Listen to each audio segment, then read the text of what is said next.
सापला साहब जिंदाबाद, factory commission जिंदाबाद।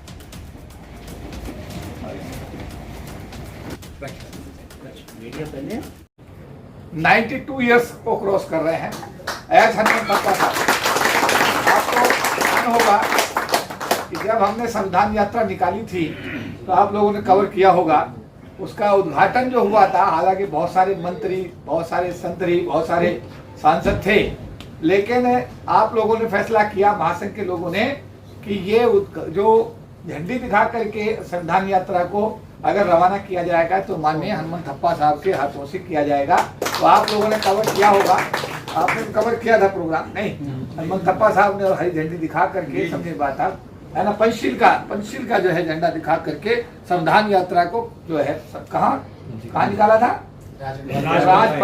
राजपथ पर जहाँ 26 जनवरी की झांकी निकलती है, वहां पर निकालने का काम किया था। हमारे बीच में कुछ ही समय में हमारे चेयरमैन जो ये सांपला जी आज हाउस में होल्ड कर रहे हैं, उनकी पृष्ठभूमि ये है कि उन्होंने फरवरी 2021 में कार्यभार संभाला था, लेकिन पिछले दिनों सरकार पार्टी की तरफ से उनको आदेश हुआ कि वो विधानसभा का चुनाव लड़ेंगे, और उन्होंने विधानसभा का चुनाव लड़ने के बाद में वहाँ की जो पंजाब सरकार की टेरिटरी है, उसमें ये है कि कोई भी आदमी लाभ के पद पर नहीं रह सकता, इसलिए उनको इस्तीफा देना पड़ा। आयोग के चेयरमैन के पद से उन्होंने इस्तीफा दिया, उन्होंने चुनाव लड़ा, दुर्भाग्य से वो चुनाव हार गए, और अब वो आज वो समझे नहीं बात, आप दोबारा कर से उनको सरकार ने एक बार फिर समझ नहीं बात। आज राष्ट्रपति जी भी कह रहे थे कि कंग्रेचुलेशन, सेकेंड टाइम आपको आयोग का चेयरमैन बनाया गया है। तो कहने का मतलब ये है कि उन्होंने दोबारा कर से चार्ज लिया है। पहले भी अगर आपको याद हो 14 अप्रैल पर वो यहाँ पर 2021 में चेयरमैन बनने के बाद यहाँ पर आए थे। तो अब एक सवाल ये आया कि भाई क्योंकि सेकेंड टाइम उनको चेयरमैन बने हैं, तो महासंघ का अपनी भूमिका हमेशा निभाता रहा है। कोविड में 2 साल के कार्यकाल को अगर छोड़ दिया जाए, पहले तो हमारे इस महासंघ को लोग कहते थे कि ये जो महासंघ है ये फेलिसिटेशन महासंघ हो गया, क्योंकि हम सभी का, चाहे अर्जुना मेघवाल हों और चाहे आपके किरीट भाई सोलंकी हों, चाहे सुशील कुमार शिंदे हों, चाहे कोई भी हमारा जो भी हमारे समाज का मतलब ये है कि कोई मोजिज़ आदमी होता था, तो हम लोग चाहे कोई भी, चाहे टीना दावी IAS में टॉपर रही हो, तो हर एक्टिविटी को महासंघ अपने जिम्मेदारी को निभाता रहा, और इस बहाने आप हम सब लोग इकट्ठे भी हो जाते हैं। वैसे तो इकट्ठे होने का चलन जो है, घर के अंदर अगर 4 आदमी हैं तो 4 आदमी चारों मोबाइल पर इतने व्यस्त हैं कि अगर नहीं, व्यवहारिकता में उनको एक के पास एक दूसरे से बात करने का समय भी नहीं बचा। तो जब घर के 4 आदमी आपस में बात नहीं कर पाते, तो समाज के 40 आदमी बैठना तो सागर साहब बड़ी समस्या काम हो गया, नहीं समझ पाता। फिर भी महासंघ ने पिछले 25 साल में इस जिम्मेदारी को और इस धर्म को निभाने का काम किया है कि आज तक जितने लोग 25 साल पहले माननीय OP सागर साहब है ना, जब डिप्टी चेयरमैन पहले भी थे, जब IPS के पद पर IG के पद तक वो पहुंचे, और IG के पद तक पहुंच करके जब IG थे तब भी इतनी उनकी भागीदारी थी, जब SSP थे तब भी ऐसी थी, जब SP थे तब भी ऐसी थी, है ना। तो उनकी भागीदारी महासंघ के साथ में मतलब उच्च पद पर रहते हुए भी रही, और आज सेवानिवृत्त हो गए हैं। आज उनको याद किया गया, तो जोरदार तालियां आज भी हमारे। असल में जगह छोटी है, मंच भी छोटा है, समस्या ये है। तो भाई लोगों ने, नीचे जगह थी, बड़ी जगह नीचे है, कि भाई लोगों ने उसमें अपना जो करतूत की कार्यक्रम किया भाई लोगों ने, और लोगों को फ्री भी मिल रही थी, लोगों की मीटिंग वगैरह भी हो जाती थी, उसमें कोई प्रॉब्लम तो थी नहीं। लोगों ने बहुत मेहनत की भाई, तो 2 साल तक लगातार मेहनत करते रहे, NDMC के छापे डलवाते रहे, हाई कोर्ट चले गए। अच्छा, नक्सल में यह हुआ कि नीचे की जो जगह थी, जहाँ कोई जन्मदिन बना लेता था, कोई अपनी संगठन की मीटिंग कर लेता था, किसी और ने नहीं, जनरल कैटेगरी का नहीं, अपने ही लोगों ने, समझने की बात आप, उस जगह को आज की डेट के अंदर, समझने की बात आप, यह है कि आप उसमें अब स्टोरेज तो कर सकते हैं बट मीटिंग नहीं कर सकते, समझे बात। तो अब हम उसको जगह को संगठन के स्टोरेज के पर्पज से इस्तेमाल कर रहे हैं। हम कोशिश कर रहे हैं कि आने वाले समय में जल्द ही, समझने बात आप, एक जगह इतनी बड़ी ये है, इतनी बड़ी जगह और हम कोशिश कर रहे हैं कि ग्राउंड फ्लोर पर हो जाए, और उम्मीद है कि जैसे ही होगी तो फिर आप लोगों को दोबारा से सुविधा मिलेगी। तो राष्ट्रपति जी के साथ मीटिंग हुई है, मीटिंग में हमारे हनुमान थप्पा साहब का बड़ा इनिशिएटिव रहा। He has come from Bangalore to metallise this, और आज ये भी तय हुआ है कि हम लोग जल्दी ही राष्ट्रपति जी का एक कार्यक्रम विज्ञान भवन में करने जा रहे हैं, उसकी डिटेल जानकारी भी अभी आपको दी जाएगी। डेलीगेशन में हमारे 5 आदमी थे, 5 में हम दोनों थे, मैं और हनुमंत थप्पा साहब थे। इसके अलावा जो डिप्टी स्पीकर लोकसभा रहे हैं मिस्टर चरणजीत सिंह अटवाल पंजाब से, एक उनके बेटे एमएलए हैं, है ना, वो भी इंदर सिंह अटवाल जी, और उसके अलावा एससी आयोग के चेयरमैन मतलब हमारे ये सापला साहब। तो 5 आदमियों का डेलीगेशन था जो आज राष्ट्रपति से मिला, और काफ़ी लंबी चर्चा रही, मतलब समझो कि करीब 1 घंटे की चर्चा रही। बहुत सारे मुद्दों को उन्होंने पढ़े, खुल करके बात हुई है। और आने वाले समय में उनको अभी जो रामविलास पासवान जी का निवास है 12 जनपद, वो उनको रेनोवेट किया जा रहा है, और रेनोवेशन के बाद में वो 12 जनपद पर जब उनका कार्यकाल पूरा होगा वो शिफ्ट करेंगे। और अभी हमारा एक और सरकार ने बड़ा काम किया है कि एसटी समाज की जो हमारी बहन है, आई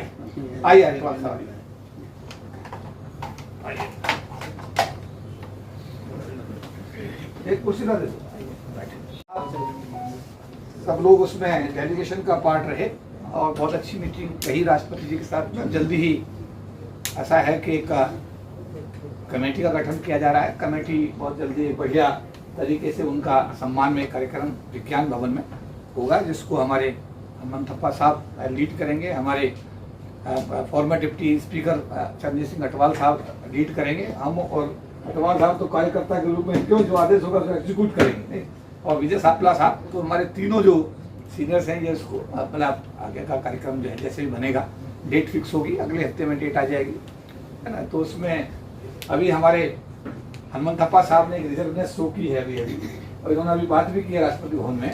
तो भाई देखिए, आप तो रिटायरमेंट और आप बिफोर रिटायरमेंट दोनों में जमीन आसमान का फर्क होता है। हम चाहते हैं कि चाहे डेट एक दिन पहले ही हो, बट वो उनके पद पर रहते हुए होनी चाहिए। तो अभी बात की है सर ने, समझे बात ना। तो जल्दी ही समझे बात, आप इस विषय में भी जो भी डिसीजन होगा, जो भी डिस्कशन होगा वो कर लेंगे, कोई दिक्कत नहीं है। तो अब मेरा ख्याल है टेलीफोन बजेगा, देखना जरा। अरे अंदर जरा टेलीफोन डाला जरा, वो आगे देखे। हाँ जल्दी जल्दी जल्दी जरा, भाग के जरा, मरे कह के जरा। जी जी सुभाष पांडे जी जो होशियारपुर से पिछले जो लोकसभा थी उसमें मेंबर ऑफ पार्लियामेंट भी चुने गए, और भारत सरकार में सामाजिक न्याय अधिकारिता राज्य मंत्री के रूप में उनका एक लंबा कार्यकाल रहा। और उसके बाद में पिछले दिनों में भारत की सरकार ने फरवरी 2021 में उनको राष्ट्रीय अनुसूचित जाति आयोग का चेयरमैन जैसा, क्योंकि हमारे जो एससी आयोग का चेयरमैन है वो प्रथम नागरिक होता है, और ये सम्मान विजय सापला जी को दिया गया फरवरी 2021 में। फरवरी 2021 में उन्होंने आयोग के चेयरमैन का कार्य संभाला, और रात के 11:30 बजे मैंने पता किया कि साहब हियरिंग कर रहे हैं और लोगों को सुन रहे हैं, और मैं कहता हूं कि ये भी अपना एक नया इतिहास है, इसके लिए जोरदार तालियां। आप पार्टी के रहे होंगे, सारे पार्टी के अपने कुछ अपने नियम कानून होते हैं, तो ये बात आप, और उसमें नियम कानून में साहब को आदेश हुआ कि आपको विधायक का चुनाव लड़ना है, और साहब ने जब पर्चा भरा तो पंजाब सरकार ने एक एक्ट पास कर दिया कि उनको पहले अपने सरकारी पद से इस्तीफा देना पड़ेगा। तो उसमें क्योंकि पहले जो हमारे वाइस चेयरमैन थे जब वो चुनाव लड़े थे, तो वाइस चेयरमैन के पद पर रहते हुए चुनाव लड़े थे, सबने बात। और उसके बाद में फिर एक एक्ट पास हुआ, और उस एक्ट के तहत जो है सापला साहब को राष्ट्रीय अनुसूचित जाति आयोग के चेयरमैन के पद से इस्तीफा देना पड़ा, और आपने वहां पर चुनाव विधानसभा का लड़ा। उसके बाद में फिर वापस ही द्वारका से बड़े, आज राष्ट्रपति जी से मिल रहे थे, राष्ट्रपति कह रहे थे आप द्वारका से भाई बधाई हो। तो आप सेकेंड टाइम भारत की सरकार ने विजय सापला साहब को फिर उसी हमारे अनुसूचित आयोग का ये हमारे लिए बहुत सरल है, वो खुद ही बोलते हैं हमारे और केपी चौधरी के 25 साल के संबंध है, और संबंधों को निभाना सापला जी भली भांति जानते हैं। तो ऐसा मैंने कहा सर सब लोग मिलना चाह रहे हैं, उन्होंने कहा मिलते हैं। पिछले हफ्ते हम लोग गए थे, कोई एट्रोसिटी हुई थी, मतलब हमारे बाबा साहब अम्बेडकर के बारे में एक किसी श्रीवास्तव ने एक ऐसी टिप्पणी की थी, उसको लेकर के कानपुर से हमारे आए थे, समझे बात आप। और तब हम गए थे, हमने कहा सर एक समय दीजिएगा। तो 22 तारीख तय हुई थी, और आज सुबह ही पंजाब से लौटे थे, और लौटने के बाद में फिर पहले राष्ट्रपति भवन में, पहले आयोग गए, फिर राष्ट्रपति भवन में मीटिंग की, फिर अभी आयोग गए, फिर वहां से वापस अभी आ रहे। पाटिल जी तो अभी हवाई जहाज से उतरे, मैंने कहा सर आना है सुभाष पाटिल साहब को, चेयरमैन साहब आ रहे हैं। और ऐसा है, सबसे बड़ी बात यह है कि आज हमारे लिए मतलब ये समझो कि सीनियर मोस्ट 92 ईयर्स के हमारे SC/ST आयोग जब संयुक्त था, उस संयुक्त आयोग के जो चेयरमैन थे कौन, एच हनुमंतप्पा साहब, जिन्होंने हमारे इस आयोग को नई ऊंचाइयों तक पहुंचाया, एक पहचान दी और एक काम करने का, स्टेट का रिव्यू करना सिखाया। जो भी मतलब यह कि कितने समन और वारंट जो भी खोज कर सकते थे, जो संविधान में उनको पावर दी, हनुमंतप्पा साहब ने अपने 3 साल के कार्यकाल में हमारे इस कमीशन को नई पहचान दी। और आज 92 ईयर्स ओल्ड हमारे एच हनुमंतप्पा साहब जो पार्लियामेंट्री कमेटी के मेंबर भी रहे हैं, राज्यसभा के MP भी रहे हैं और जो आयोग के चेयरमैन भी रहे हैं। और सबसे बड़ी बात यह है तो अपने कार्य शैली से वो हमारे सबके दिलों में राज करते हैं। कल उनका परसों फोन आया कि राष्ट्रपति से मैं मिला हूं और राष्ट्रपति जी के मैं मिलने आ रहा हूं, इस तरीके से उनका एक कार्यक्रम करना, उनकी विदाई समारोह करना, मेरे साथ जैसा आदेश होगा। फिर उसमें विजय सांपला साहब, अर्जुन राम मेघवाल जी और हमारे समझने बात अटवाल साहब, सभी लोगों का एक संयुक्त डेलीगेशन जो है आज राष्ट्रपति से हम लोग 4:30 बजे हमारी मुलाकात हुई और बहुत सारे इश्यू पे बड़ा लंबा डिस्कशन राष्ट्रपति के साथ हुआ है। तो उस विषय में बाद में हम बात करेंगे, क्योंकि हमारे हर कार्यक्रम की शुरुआत बाबा साहब अम्बेडकर, हमारे जो मसीहा हैं, उनके चित्र पर पुष्पांजलि से होती है। तो मैं चाहूंगा, क्योंकि अब लंबा समय हो जाएगा, आप सब लोग अगर कहें परमिट करें तो डायस पे जो लोग बैठे हैं हम उनसे पुष्पांजलि करा दें और आप सबके बिहाफ पर कोई एक सीनियर आदमी कोई कर दे, क्योंकि बहुत समय लग जाएगा। तो मैं चाहूंगा कि हनुमंतप्पा साहब, विजय सांपला साहब आए और हमारे बीच में 1 मिनट इंदर सिंह अटवाल, एक परिचय रहेगा प्लीज। हाँ, इंदर इकबाल सिंह अटवाल साहब, आप जानते हैं आप भी विधायक रहे हैं, आप भी बहुत हमारे सीनियर जो है सोशल वर्कर हैं। आप जो है हमारे चंद्र सिंह अटवाल साहब जो 2 बार पंजाब विधानसभा के अध्यक्ष रहे हैं और उसके बाद स्पीकर रहे हैं और उसके बाद में क्या 5 साल लोकसभा के डिप्टी स्पीकर रहे हैं। पूरा परिवार समर्पित है समाज के लिए। और आज अटवाल साहब स्वयं राष्ट्रपति जी के साथ मीटिंग में थे। तो हम सब लोग आज जो है समझे इस सुभाष पाटिल जी के बारे में मैंने बता ही दिया है कि he is honourable member from Nagpur, Baba Saheb की कर्म भूमि से हैं। तो ये सारी चीजें जो है आज हमारे लिए बड़ा शुभ अवसर है कि इतनी बड़ी बड़ी हमारे समाज की जो मौजूद हस्तियां आज मौजूद कर आई सकती।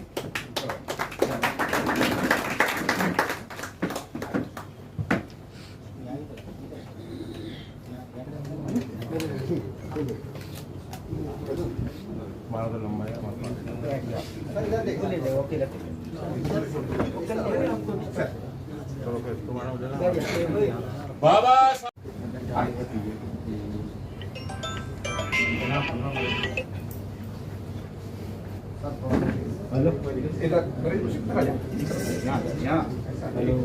फोटो लेना अच्छा है जी। सर मेरा फोटो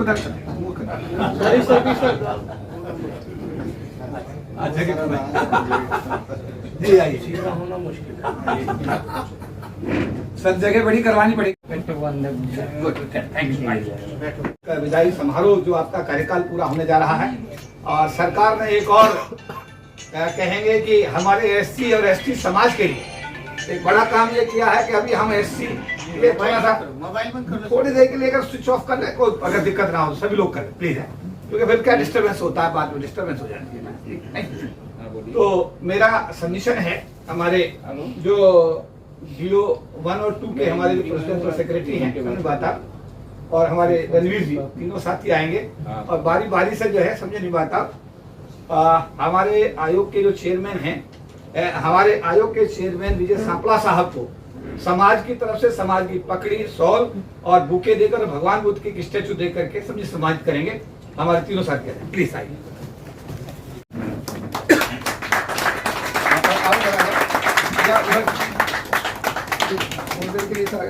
थोड़ी देर के लिए थोड़ी देर के लिए जगह बन जाए, अच्छा रहेगा। जाओ आ जाओ जी।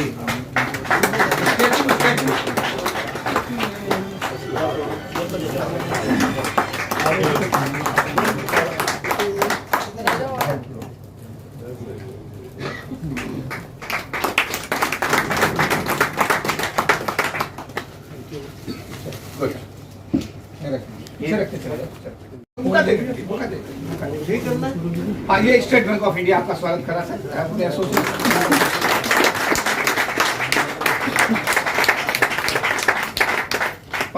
लाइक गुड डे पेनाई शो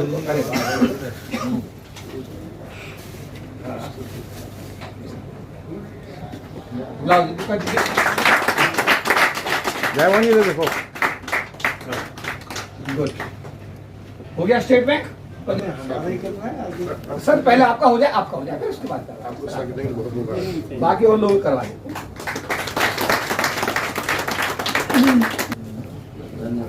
जी, ये union bank of India, Delhi विद्युत बोर्ड फेडरेशन की तरफ से हमारे वर्किंग चेयरमैन साहब, खड़े हो यार, खड़े आइए। विद्युत बोर्ड फेडरेशन,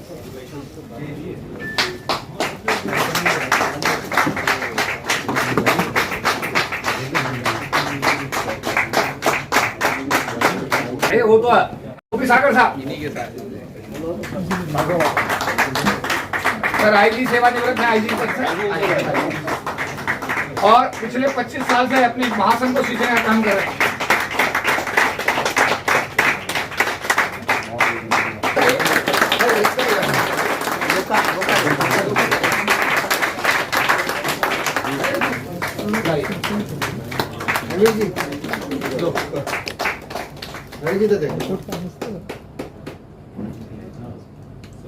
गुड, ठीक। अब सुभाष पाटिल जी माननीय सदस्य राष्ट्रीय आयोग का सम्मान करेंगे, आज यही टीम करेगी। कार्यकर्ता है, लग जाओ ना।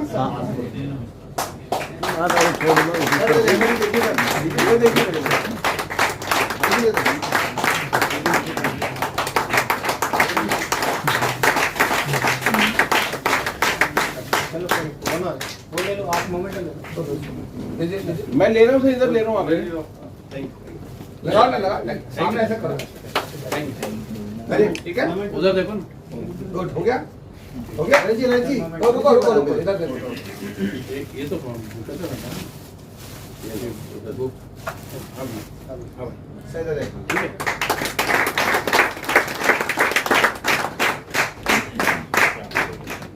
अब तो ऐसा है, पगड़ी की बचत करवा दी अटवाल साहब ने। अटवाल साहब ने पगड़ी की बचत हो गई। इधर देखना,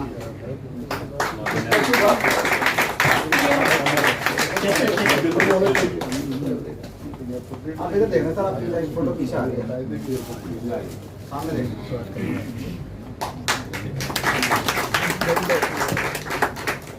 जी, भाई साहब का सम्मान करो। हमारे श्री प्रकाश जी का सम्मान हो रहा है, जो हमारे एससी मोर्चे के हिमाचल के हमारे प्रभारी राष्ट्रीय हिमाचल के, अच्छा राष्ट्रीय, सॉरी एक्चुअली पढ़ नहीं पाया मोबाइल में। आइए पढ़ी बनाओ, बहुत बनाओ, करिए आओ, फोटो लेते रहना लोग।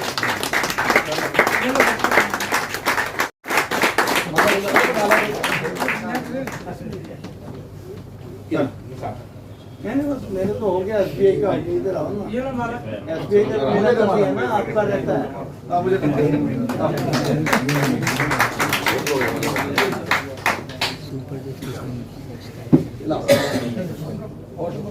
मुझे थोड़ी सी एलर्जी है। ठीक है, उमेश जी हो गया, चल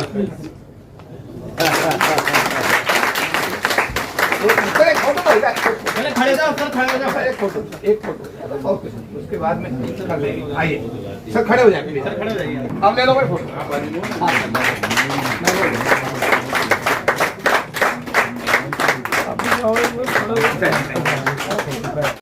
समाज के लिए जो आज जरूरी मुद्दे हैं, वो सारे मुद्दों का हमने एक मतलब उनको रिप्रेजेंटेशन आज दिया है।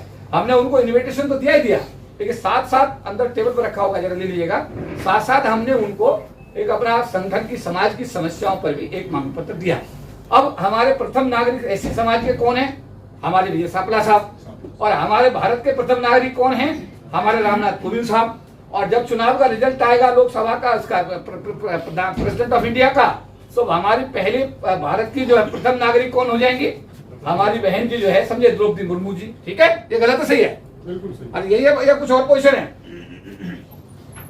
भैया, कुछ निकला हुआ है दूसरे में रखा है, यहाँ तो नहीं, वहां तो नहीं रखा हुआ है, रखा पेपर।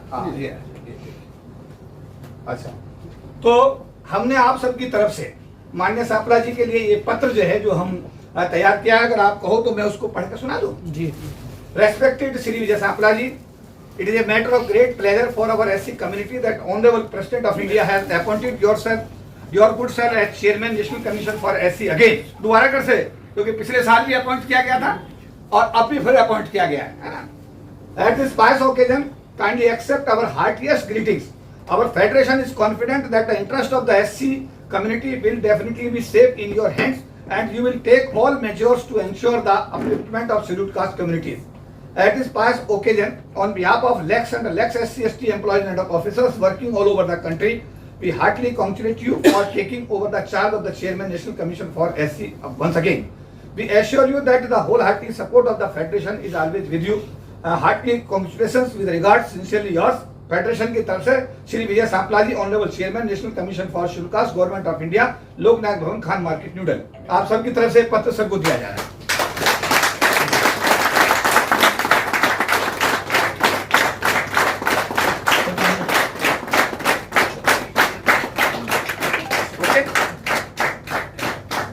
वो अपना एक चिट्ठी लिख दे, उससे तो समाज का नुकसान होगा. तो मेरा अनुरोध आपसे यही रहेगा कि आप सब लोग भी देखिए, पूरे विभागों को आप देख रहे हैं, बड़े बड़े जिम्मेदार पदों पर आप हैं, अपने अपने संगठनों को बड़ी मजबूती के साथ संभाले हुए हैं. हर संगठन के अंदर कोई ना कोई प्रॉब्लम है, लेकिन मैनेजमेंट का सहयोग सबके साथ है. मैनेजमेंट का जो नॉन कोऑपरेशन है वो सभी के साथ. ये बात सही है, बोलो भाई. मैनेजमेंट ना तो कोई ये चाहता कि आपका प्रमोशन हो, ना कोई ये चाहता मैनेजमेंट आपकी पोस्टिंग सही हो, और मैनेजमेंट चाहता है इसे चार्जशीट कैसे किया जाए, इसे विजिलेंस में कैसे फंसाया जाए. इवन एक हमारा हरियाणा का लड़का है, समझे से बात है, दर्शन सिंह, सर ने रिकमेंड कर दिया कि भाई इसके इंक्रीमेंट जो आज सर ने रिकमेंड किया है, और डंडा किया एलआईसी चेयर उसको बुला के ईडी को डंडा किया, लिखित में डायरेक्शन दिया सांपला साहब ने. समझे ना बात. उसके बाद भी एलआईसी ने उस आदमी के 8 इंक्रीमेंट, सर मैं उसकी दर्शन सिंह की बात कर रहा हूँ, आपने भेजा, दर्शन सिंह का आपने रिकमेंड किया कि इसके 8 इंक्रीमेंट जो आपने ये गलत है. जनरल कैटेगरी का आपने एक भी इंक्रीमेंट डाउन नहीं किया, और एससी कैटेगरी सेम अपराध में दोनों 3 जनरल के हैं और एक एससी का है. तीनों जनरल का कोई अपराध नहीं, उसका कोई उसका इंक्रीमेंट डाउन नहीं हुआ, और एससी समाज का जो आदमी है उसके बेचारे का 8 इंक्रीमेंट डाउन हुए. कमीशन ने इंक्वायरी किया, सारा मैटर दिखा, रिकमेंड किया है कि इसके इंक्रीमेंट वापस करिए. उसके बाद भी एलआईसी या स्टेट बैंक या जीआईसी नहीं सुनती. ये बात सही गलत है? सारे विभागों में सही. हमारे दिल्ली विद्युत बोर्ड का एसोसिएशन का दफ्तर पिछले 20 साल से चल रहा था. 20 साल से क्या क्या हमारे वाइस प्रेसिडेंट का वर्किंग प्रेसिडेंट ट्रांसफर कर दिया, और ठा करके उस दफ्तर को, समझे नहीं बात आप, उसमें ताला लगा दिया. हमने कहा, पहले वाले चेयरमैन साहब से हमने कहा, वो यहाँ पर आए थे, आप पता है कब आए थे वो, समझे बात आप. हमने उनसे कहा कि भाई ऐसा है भाई साहब, आप इसे ठीक कराओ. चेयरमैन साहब कह रहे नहीं, मैं बिल्कुल बुला रहा हूँ और करवाऊंगा. सबके सामने उन्होंने बोला. फिर कहने नहीं, ये राजेंद्र प्रसाद जी का और उसके डिपार्टमेंट के लोगों की सेटिंग हो गई है, और अशोक जो रेलवे वाला बैठा, इसकी रेलवे वालों के साथ सेटिंग हो गई है. ये सेटर है, पीछे सेटिंग कर लेते हैं, मेरे को ये बुरा बना देते हैं. याद है आपको ये बात बोली थी उन्होंने. तो चेयरमैन पहले वाले थे, जब यहाँ आए थे तो हमने कहा नहीं ऐसा नहीं है सर, आप इनके दफ्तर को वापस कराइए. वो दफ्तर भी अभी ताला लगा हुआ है. सर मेरा निवेदन रहेगा कि ऐसी चीजें जहां जहां हो रही हैं उनमें आप थोड़ा सा समझे बात. आप अगर ऐसा है कि उनको संज्ञान लेते हुए उनमें आप, मतलब ये है कि अगर मैनेजमेंट को हल्का सा भी, और आप तो बहुत बढ़िया तरीके से बोलते हैं, बहुत बढ़िया ग्रिल करते हैं, और आपके दोनों तरीके से बात बनती है, प्यार से भी बात हो जाती है, और जब आप दूसरा तरीका इस्तेमाल करते हैं दूसरे तरीके से बात हो जाती है. हमारी ड्यूटी सर महासंघ की तरफ से यही है कि क्या तो हो रहा है जीआईसी में, क्या हो रहा है पीएनबी में, क्या हो रहा है सेंट्रल बैंक में, क्या हो रहा है स्टेट बैंक में, क्या एलआईसी में हो रहा है. हम आपको सही तथ्यों की जानकारी 35 वर्षों के अनुभव के आधार पर हमारी ड्यूटी है कि हम आपको उपलब्ध कराएं, और जो सही है वो सही आपके पास जानकारी रहे, जो गलत है वो गलत रहे, जिससे कि कई चीजें अनजाने में कहीं ऐसी ना हो जाएं जिससे समाज का एक बड़े स्तर पर नुकसान हो जाए. तो मेरा आज की सभा में यही आपसे निवेदन रहेगा सर कि आप यहाँ पर पधारे. आपका बहुत बहुत आभार और बहुत बहुत धन्यवाद. हमारे अटवाल साहब भी हमारे यहाँ बीच में आए. पारदी साहब तो अभी नागपुर से शाम को पहुंचे. मैंने कहा नहीं सर आना है चेयरमैन साहब के सम्मान में. उन्होंने कहा मैं सीधा आ रहा हूँ. यहाँ पर पहुंचे, और विशेष रूप से हनुमंत थप्पा साहब को मैंने रिक्वेस्ट किया था कि सर आपको आगे आशीर्वाद देना है. तो मैंने एक समरी सर के सामने रखी है, और मैं लास्ट में अपनी बात को इस तरह खत्म करूंगा कि जो ज्ञापन आज माननीय प्रेसिडेंट ऑफ इंडिया को, महामहिम राष्ट्रपति को दिया गया, वो मैं आपके सामने पढ़ रहा हूँ, और आप चाहे तो उसको ताली बजा के अप्रूव भी कर सकते हैं. और क्वेश्चन करना चाहते question Shri Ramnath Kovind ji, honourable president of India, Rashtrapati Bhavan new Delhi, respected sir, regarding the memorandum on the problems of the SC/ST community for the redress. Federation is heartily thankful for providing the opportunity for the discussion with your good self on the issue related to the welfare of SC/ST communities of India. We are submitting the following issues of the problems for your kind perusal and redressal. The atrocities upon the SC/ST community should be stopped and the culprits should be sent to jail as per the provisions of the amended SC/ST Atrocity Act. It is an established fact that the atrocities with the SC/ST community are being committed on large scale in India. In place of taking action against the culprit, criminal cases are being lodged against the innocent people of the SC/ST community throughout the country. The culprits should not be the culprit should be sent to jail. Stern action should be taken against the culprit and justice should be restored with the victims of the SC/ST community, and the false cases lodged by the various government against the SC/ST community during the Bharat Bandh 2nd April 2018 and Tughlakabad temple incident should be withdrawn. Number 2, implementation of all provisions of Indian Constitution in favor of the downtrodden of the country. Government of India should ensure that the benefit of all provisions of Indian Constitution framed by Dr. B.R. Ambedkar must reach to the downtrodden SC/ST Mool Nivasi Adivasi communities of India. By implementing the Pune Pact, the reservation should be provided in the private sector, judiciary, defense services and higher education. As per Pune Pact held between Mahatma Gandhi and Dr. B.R. Ambedkar, it was decided the reservation should be provided to the SC/ST community in government services. During the previous years, the government of India had adopted the policy of privatization and not amended the constitution for making the provision of reservation in private sector. It is requested that by honoring the Pune Pact, the government should make the provision of the reservation in private sector, judiciary, army and higher education to ensure the welfare of these communities. The privatization of the government sector must be stopped. Number 4, Union Judicial Commission should be constituted at the pattern of the Union Public Service Commission. To provide the adequate representation to the SC/ST communities in judicial services, a judicial commission should be constituted at the pattern of the Union Public Service Commission. Number 5, awaited Reservation Act should be enacted and it should be kept in 9th schedule of the Indian Constitution. We are sorry to apprise your good sir that since 2009 this bill is pending and not introduced by the by the government in Lok Sabha. So far, it is kindly requested to ensure the development, growth and the welfare of the SC/ST communities. The Reservation Act should be amended without any further delay and it should be kept in the 9th schedule of Indian Constitution so that there will be no adverse impact of any ruling of any court judgment on the reservation of SC/ST community. Reservation should be increased in the ratio should be increased from 22.5% and should be decided in the ratio of the present population of the SC/ST. Long years back, the 22.5 reservation for SC/ST communities was decided on the basis of the then population. But now the population of these communities has been increased. It is requested that the reservation of this community should be increased in the ratio of the present population. Number 7, under the free and compulsory education policy, the Education Institute Residential School having capacity of 1000 students at tehsil level should be constituted by Government of India with the funds of the SC plan and tribe sub plan to the children of the SC/ST community. 8, the National Commission for SC and ST. The National Commission for SC and National Commission for ST should be given more powers. The recommendations of the National Commission for SC and ST should be made mandatory to safeguard the interest and the welfare of the SC/ST community. The number 9, the principle of diversity should be implemented in India and proportionate representation should be given to the people of the SC/ST community in all employment of agriculture, of business etc. in India. Number 10, the whole land of the Sant Guru Ravidas Temple, Tughlakabad, Delhi should be given back to the temple. The government of India has submitted the submission to the Supreme Court for handing over 400 square meter land to the Sant Guru Ravidas Temple, Tughlakabad, Delhi. As per the wish of the whole Sant Ravidas community, the whole land of the temple should be handed over to the community of the Sant Guru Ravidas Temple immediately.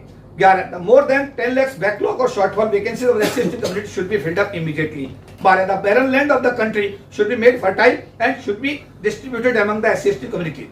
Honorable Sir, your good sir, we request you to take the remedial action on the above demands to ensure the upliftment of the welfare of the SC/ST community with regard federation. ये आप सबकी तरफ से आज राष्ट्रपति जी को दिया गया है.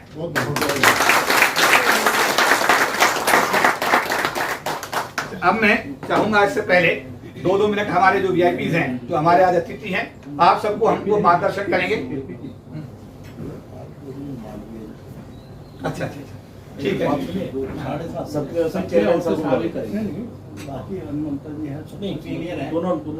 सर 2 मिनट आप बोलते हैं, उसके बाद सर 2 मिनट नहीं, लंबा पूरा समय आप यही करेंगे. सर बोल बताइए सर, आप टाइम लेंगे थोड़ा.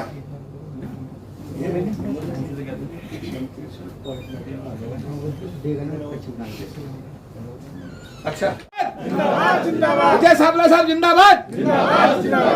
धन्यवाद, बहुत बहुत धन्यवाद। सभी आज के सबसे पुराने पार्लियामेंटेरियंस देश के अंदर बहुत चुनिंदा कम लोग हैं जो इस उम्र में भी इतना एक्टिवली देश में पूरा काम कर रहे हैं। श्री एच हनुमंथप्पा जी, जिनको हम बचपन से देखते आ रहे हैं, और आज श्री विजय सांपला जी, सुभाष पारदी जी और श्री प्रकाश तंवर जी, इन सबके दर्शन करने का मौका मिला। और धन्यवादी हूँ मैं अपने बड़े भाई केपी चौधरी जी का, जो अक्सर ही ऐसी गेट टुगेदर करते रहते हैं सबको मिलाने के लिए। लेकिन आज मैं एक व्यक्ति को मिस कर रहा हूँ, भारती जी को। वो हमेशा ऐसे प्रोग्राम में, ऐसी मीटिंग में, अगर कोई इमरजेंसी की मीटिंग भी होती थी तो वो हमेशा सक्रिय रहते थे, हमेशा सबको मिलने के लिए। और पूरा केपी चौधरी जी के साथ एक कंधे से कंधा पूरा उनका एक साथ हुआ करता था। चौधरी जी दूर से कहीं से एक मैसेज भी करते थे, वो सारा ऑर्गेनाइज कर लेते थे फटाफट। आज वो हमारे बीच नहीं है, लेकिन उनका जोश, उनकी याद हमेशा हम सबके बीच में रहेगी। मैं केपी चौधरी जी का धन्यवादी हूँ, क्योंकि इनके साथ एक छोटा भाई बन के, एक कार्यकर्ता के रूप में हमेशा समाज में रह के काम करने का मौका मिला। और मैं समझता हूँ कि जितना समाज ने हम सबको दिया है, शायद हमारी जो जिम्मेदारी बनती है उतना हम नहीं दे पा रहे। लेकिन इसके लिए जो प्रयास हम सब करते हैं, ऐसे ही करते रहना चाहिए सबको। चाहे किसी भी शेप में, किसी भी संगठन के रूप में, या व्यक्ति तक अपने पर्सनल कैपेसिटी में, जो कोई व्यक्ति जहां पे भी बैठ कर के कोई किसी तरह का भी काम कर सकता है अपने समाज के लिए, हमें करना चाहिए।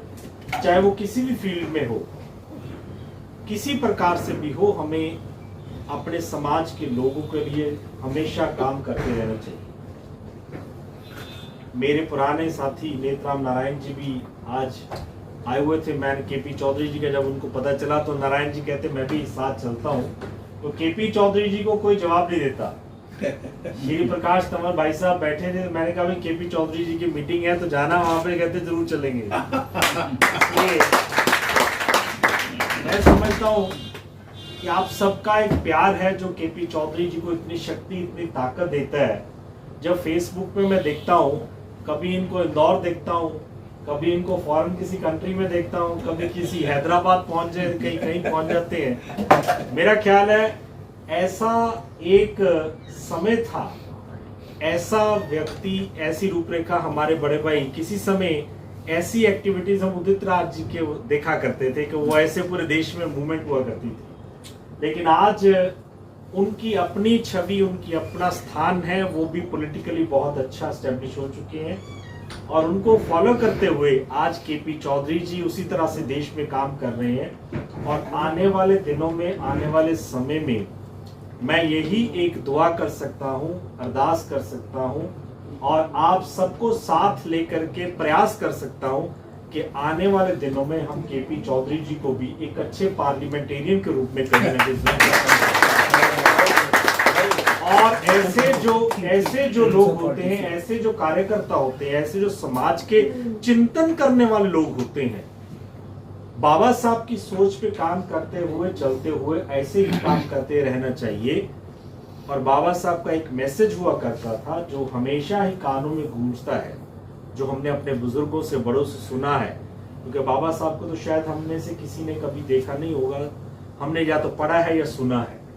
तो उनका एक कहना था कि पार्लियामेंट और विधानसभा होती वो हमारा एक मंदिर है, और उस मंदिर के 4 दरवाजे हो, 5 दरवाजे हो, जितने भी दरवाजे हो, उस दरवाजे के अंदर हमें पहुंचना है। लेकिन उसके अंदर पहुंचना किसने है, वो व्यक्ति अंदर जाना चाहिए जो उसके काबिल हो, अच्छा हो, और अंदर जाकर के अपने समाज की वकालत कर सकता हो, बात कर सकता हो। तो उस हिसाब से अगर देखा जाए तो केपी चौधरी जी बड़े बफिटिंग कैंडिडेट हैं और बड़े बफिटिंग व्यक्ति है जो अंदर जाने चाहिए। मीडिया के सामने ये बात कहना अच्छा तो नहीं लगता, लेकिन मैं फिर भी एक परिवार की तरह, मैं मीडिया वाले को अपने परिवार के सभी बैठे हैं। अब केपी चौधरी जी को किस दरवाजे से जाना है, किस जरिए से जाना है, किस तरीके से जाना है, वो इंटेलेक्चुअली इंटेलिजेंटली इनको फैसला करना है। इनका इंडिविजुअल फैसला नहीं होना चाहिए। ये पूरे समाज का, पूरे देश की एक आवाज बन के जब किसी व्यक्ति ने जाना है, क्योंकि एक होता, जैसे मैं पैदाइशी मैं सियासत में हूं, मैं पैदाइशी मैं एक पिता पुरखी विरासत से मैंने इनहेरिट किया है, और वो अलग बात है कि मैंने कार्यकर्ता के रूप में अपना जिंदगी का सफर शुरू किया है और एक कार्यकर्ता के रूप में आज तक मैं काम कर रहा हूं। लेकिन सेल्फ बिल्ट लीडर अगर बन के सामने आए हैं तो उदित राज जी के बाद केपी चौधरी जी आ रहे हैं। तो एम्प्लॉइज की नब्ज को पहचानने वाला, या तो पीछे फोटो काशीराम जी को, काशीराम जी ने, बाबू काशीराम जी ने एक एम्प्लॉइज की नब्ज को पहचानते हुए बाम सेफ के रास्ते से वो एक अच्छे देश के लीडर बने, और आज चौधरी साहब को उसी पग पे चलते हुए आगे चलना है। मैं अपने दिल की एक पर्सनल ख्वाहिश है, वो मैंने आपसे जाहिर की है।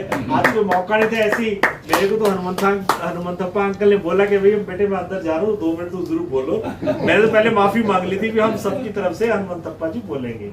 सो मैं उस समय का फायदा लेते हुए एक अपने मन का लालच व्यक्त कर रहा हूँ कि केपी चौधरी जी जैसा एक सूटेबल व्यक्ति जो हमारे समाज के एक उस वर्ग की नुमाइंदगी करता है, जो इम्पोर्टेंट है वो एम्प्लॉइज ऑफिसर्स क्लास की जो रिप्रेजेंटेशन है, वो केपी चौधरी जी देश में कर रहे हैं। केपी चौधरी जी को किस दरवाजे से, कहां से पार्लियामेंट पहुंचना है, वो इनका फैसला इंटेलिजेंटली होना चाहिए। किस पार्टी से जाना है, कहां से जाना है, कैसे जाना है, वो जिम्मेदारी केपी चौधरी जी आपको लेना है। लेकिन मैं बार बार एक लफ्ज यूज कर रहा हूं, बहुत सोच समझ के इंटेलिजेंट वे से लेना है, ताकि आपको उसके अंदर पहुंचना है। हमें जरूरत है, हमारा लालच है कि आप अंदर जाएं और अंदर जाकर के हमारी बात करें। उसके लिए हम दुआ कर सकते हैं कि जल्दी से जल्दी हमारा केपी चौधरी भाई मेंबर पार्लियामेंट बने, एमएलसी बने, एमएलए बने, रिप्रेजेंटेटिव बन के हमारी आवाज उठाए। बहुत सेवा देश में कर ली, लेकिन अब अंदर पार्लियामेंट में पहुंचना है, उसके लिए काम करना चाहिए। बहुत बहुत धन्यवाद। जय भीम, जय भीम।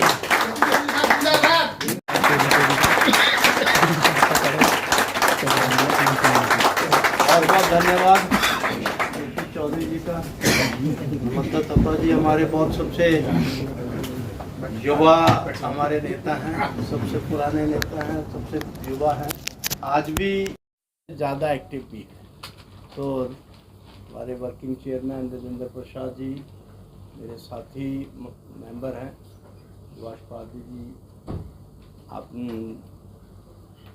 इकबाल इंद्र सिंह जी, अकबाल जी, आप सब जानते होंगे। और आप इस कम्युनिटी की एसोसिएशन में बड़े काम करते हैं, और बाकी सभी जितने भी सभी यूनियन के सभी अध्यक्ष बैठे हैं, LIC भी है, PNB भी है, जय भगवान जी है, हमारे जितने सभी का, आपका नाम क्या? श्री प्रकाश। हाँ जी, श्री प्रकाश जी हमारे कोष का काम देखते हैं ना, तो इसीलिए जरा थोड़ा प्रफुल्लत की सबसे जवाब भी यही लगता है। तो बाकी सभी साथियों से पहले तो मैं क्षमा भी चाहूँगा, लेट आए, क्योंकि बता दिया कि केपी चौधरी जी ने कि हम राष्ट्रपति जी के वहाँ मिलने गए थे। फिर मैं थोड़ा सा, तो मैंने कहा आप पहले पहुँचो फिर ही मैं आऊँगा, तो इसलिए थोड़ा सा बीच में मैं आयोग में गया, कुछ लोगों से मिलना बैठे थे। ऐसा है कि बाकी तो केपी चौधरी जी ने बहुत सारी चीज़ें विस्तार से आपकी तरफ से भी बताई हैं, हमारी तरफ से भी बहुत सारी वकालत कर दी है। ये पहला तो ये है कि हम कोशिश करते हैं कि सबकी सुने और उस पर कार्रवाई करें, और जिसके ऊपर कार्रवाई करते हैं और पूरी ईमानदारी से करते हैं। बहुत सारे केस हमने सॉल्व भी किए हैं, और एक आईडी भी आई थी, तो हमारे मेंबर ही लेके आए थे बैंक में कि उसका एजीएम से जीएम की पोस्ट प्रमोट होना था। तो उसकी प्रमोशन के पहले ही जब वो एलिजिबल हो गया तो पोस्ट ही डिमोलिश कर दी, ख़त्म ही कर दी। तो वो हमारे पास आया और लगभग 1 महीना पहले आया और हमने उनको इतना थोड़ा सा प्रेशर दिया, उनको लगता था कि ये काम कमीशन रिकमेंडिंग करता है। तो हमने सिर्फ उतना ही नहीं किया, जिन जिन अधिकारियों को अकेले में बुला के भी काम कर सकते थे उनका काम भी किया और रिटायरमेंट से 2 दिन पहले उसको जीएम बना के रख दिया। वो खुद भी ये कह रहा था कि ये संभव ही नहीं है, मेरा हो नहीं सकता था। ऐसे में बहुत सारे एग्जाम्पलरी केस में कह सकता हूँ, जहाँ तक क्योंकि समस्याएं इतनी हैं कि ये मैं नहीं कह सकता कि भाई 100% किसी का काम हो गया, मगर जय भगवान जी इसके लिए गवाह होंगे कि इन्हीं का भी जो बता रहे थे कि 1 दिन पहले एक आदमी आया और सब कुछ ख़त्म करके चला भी गया और इनको ही बैंक रिकॉग्नाइज नहीं कर रही थी। तो जब हम गए थे रिव्यू मीटिंग, इन्हीं के कारण रखी थी, इन्हीं के कहने पे रखी थी। वो इनको जो रिकॉग्नाइज नहीं कर रहे थे, सभी की तरफ से इनको निमंत्रण भी दिया गया जो भी है। और मगर क्योंकि इसका जैसे बताया कि राइवल को खड़ा कोई दूसरा नहीं होता, हमारे लोगों को खड़ा किया जाता है और उसकी आड़ में बहुत सारी चीज़ें छिपती भी है। और मैंने तो यही कहूँगा कि भाई इन सबको भी कहा, ये एक सेक्टर में नहीं, सभी जगह राजनीति में भी हमारे साथ ऐसा ही होता है। आप ही के साथ नहीं, हमारे साथ भी ऐसा ही होता है कि जो हमारे साथ काम कर रहा है तो नहीं है, उसको बुलाते हैं और वो कहते हैं कि काम तो तू कर रहा है, ये तो फाफड़ में आके भाषण करता है, ये तो आप सब मेंबर पब्लिक तो तू लाता है, तेरी ही कैपेसिटी है, ये तो सिर्फ आके ऑफिस में बैठ के हम पे हड़काता है और तुम्हारे कारण हड़काता है। और बाद में उसको जब पता चलता है तो औकात उसकी बाद में मिलती है नहीं मिलती, वो अलग बात है। और ये एक जगह नहीं है, जो जिस चीज़ों से प्रताड़ित आप हैं हम भी हैं, कोई ऐसा नहीं व्यक्ति जो दुखी नहीं है। और जहाँ तक आपके कोई भी हमारे पास आया होगा तो ये किसी ने नहीं कहा, कोई कह सकता कि वो हमारे पास आया और हमने उनको उनका केस नहीं सुना, ये भी कोई नहीं कह सकता। उसको ताली तो बजाओ। अभी पीएनबी का केस था, एक इनका जबरी रिटायर किया हुआ व्यक्ति 2011 में जबरी रिटायर किया था और उसको हमने रिटायरमेंट का कहा कि आपने ये गलत किया, और गलत क्योंकि रिटायरमेंट उसकी 21 में भी बन के हो गई थी, यानी अगर रीस्टेट भी करवाते तो रिटायर्ड था, मगर उसकी पेंशन जो फुल पेंशन 21 से तक जो बनती थी वो सारी दिलवाई और पूरा एरियर भी था। ये इनका भी केस है और भी बहुत सारे केस हैं, मगर ऐसे के केस भी हैं जिनको हमें भी समझ में नहीं आती। मेरा कहने का मतलब इतना वो होता है कि इसमें कॉम्प्लिकेटेड भी होता है कि इसमें एट्रोसिटी भी क्या है, क्योंकि हमारा भी एक दायित्व है कि हमने एट्रोसिटी को लेना है। और यहाँ पर हमारे पास आती है, अगर बीच में बहुत सारे केस हैं कि देखिए जी मेरे पुणे में था, मेरे बच्चे वहाँ हैं तो मेरी ट्रांसफ़र कर दी है। तो ट्रांसफ़र में देखिए एडमिनिस्ट्रेटिव पार्ट में हम नहीं जाते, क्योंकि ट्रांसफ़र किसकी कहाँ की कहाँ नहीं की उसमें नहीं। हमारा अगर कोई कहेगा कि ये मेरे साथ अत्याचार हुआ है कि मेरी 1 महीने में 3 बार हो गई और मेरे जो दूसरे साथी हैं उनके साथ कुछ नहीं हो रहा, तो ये एट्रोसिटी साबित होती तो उसके ऊपर करते। और ये भी हमारे पास बहुत सारी, आपकी बैंक में इंडियन ओवरसीज बैंक में भी था, लेबर में भी बहुत सारे केस आए। ऐसे भी थे कि भाई जिस डिपार्टमेंट जिन्हों के केस किए वो खुद ही कह रहे थे कि मेरा अब होना संभव नहीं है। एनबीसीसी का केस था तो उसका जूनियर को प्रमोट कर दिया और सीनियर को वैसे ही छोड़ दिया। क्वालिफिकेशन में भी वही ज़्यादा था, एक्सपीरियंस में भी, और जो उसके प्रोजेक्ट के लिए उसको जो दिया गया अप्रिसिएशन उसको भी इग्नोर करके और रूल बना दिया, जो इंटरव्यू में फेल वो फेल। अब हमने बुलाया भाई ये तुम्हारा रूल कहाँ से बन गया, और हड़काया कि आप कौन होते रूल बनाने वाले। ये पॉलिसी मैटर एक आदमी का काम थोड़ी है, इसको किसने अप्रूव किया? और उसको इतना ही नहीं है, हमने मिनिस्ट्री के सेक्रेटरी को बुलाया, ये कहाँ से आ गया, और ये सब चीज़ें हमने की हैं और वो हटाया ही नहीं, उसको प्रमोट, वो जी सारी चीज़ें क्लॉज भी ख़त्म की और उसको प्रमोशन भी दी, वो दिल्ली में ही है। और ऐसे बहुत सारे केस हैं, बहुत सारे डिपार्टमेंट में, और यहाँ तक किया कि एट्रोसिटी की बहुत सारी हदें भी होती हैं। यहाँ पर बहुत सारे दिमाग में, क्योंकि हम सब कुछ बाबा साहब अम्बेडकर जी कानून बना के तो चले गए, मगर दिमाग सफाई करने के लिए भी इक्विपमेंट, वो तो आप सब मतलब सामाजिक काम करते हुए निकलना चाहिए, और मानसिकता साफ करने की कोशिश बहुत की, मगर अभी तक नहीं है। राम मनोहर लोहिया का केस है हमारे पास, वो एक ड्राइवर के साथ एक पंगा ले रहा है, डायरेक्टर लेवल का आदमी, तो मैंने उसको समझाया भी आपका लेवल कहाँ, ड्राइवर कहाँ, और उसके अगेंस्ट वो जैसे ही हम नोटिस देते तो वो कोर्ट में चले गए।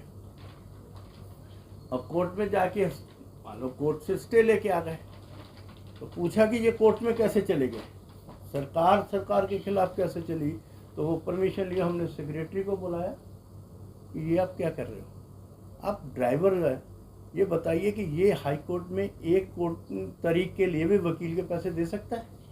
नहीं, तो ये हार जाएगा, तो आप कहोगे कोर्ट का फैसला, जबकि कोर्ट का फैसला ही नहीं है, क्योंकि वहाँ पर इनकी तरफ से वन साइडेड होगा, एक्स पार्टी करके कर देंगे, वो वकील ही नहीं कर पाएगा, तो ये गलत है।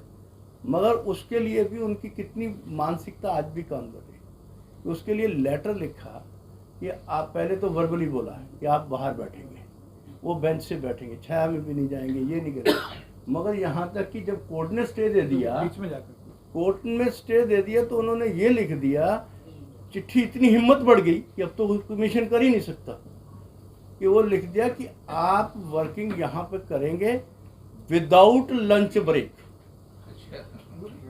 आप खाना भी नहीं खाओगे, और ये लिख दिया।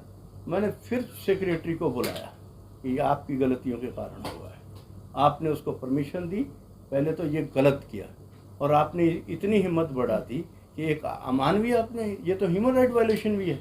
Yes sir, yes sir. और फिर वो सेक्रेटरी ने उसको कहा कि आप ये जो है इसको रिमूव करो, और ये थोड़ा सा हट, अभी वो डायरेक्टर और डिप्टी डायरेक्टर दोनों बदल गया, तो शायद थोड़ी सी राहत आई होगी, क्योंकि कोर्ट के कारण हम बीच में इंटरफेयर हुए। और आज ये इसके लिए मैं ये कहना चाह रहा हूँ कि भी आप सबके लिए होगा कि भाई आज ही मुझे एक बैठे थे तो एक केस आया, तो मैं उसके लिए लड़ ही रहा था, प्राइवेट सेक्टर में था, कॉन्ट्रैक्टर रखे हुए थे उन्होंने, तो वो हाई कोर्ट से स्टे लेके आ गया, आज ही अभी आए थे अभी, तो मैंने कहा भाई यार अब तो मेरी मजबूरी है कि अगर मेरे अगेंस्ट वो केस स्टे लेके आ गया तो मैं इस केस में इंटरफेरेंस नहीं करूँ। कहते ये आप नहीं कर सकते तो कौन करेगा, आप तो हमारे भगवान हो। अब इसका मैं जवाब क्या दूँ? सही बात, बिल्कुल सही बात। कोई जवाब नहीं दे सकता, मगर मुझे मालूम है कि उनके साथ अन्याय हो रहा है, मगर अन्याय के लिए हमारे पास कुछ हमारी भी लिमिटेशंस हैं। सही बात। और यहाँ तक कि ये तो प्राइवेट सेक्टर वाले जाते हैं तो ये ठीक है, अब तो सरकार को किसी को नोटिस भेजते हैं, हनुमंता थप्पा जी के समय की बात होगी, ये नोटिस भेजते हैं तो सुप्रीम कोर्ट से ऑर्डर करते हैं कि ये बुला नहीं सकते, किसी भी हेड को आप बुला ही नहीं सकते, ये सुप्रीम कोर्ट के आदेश।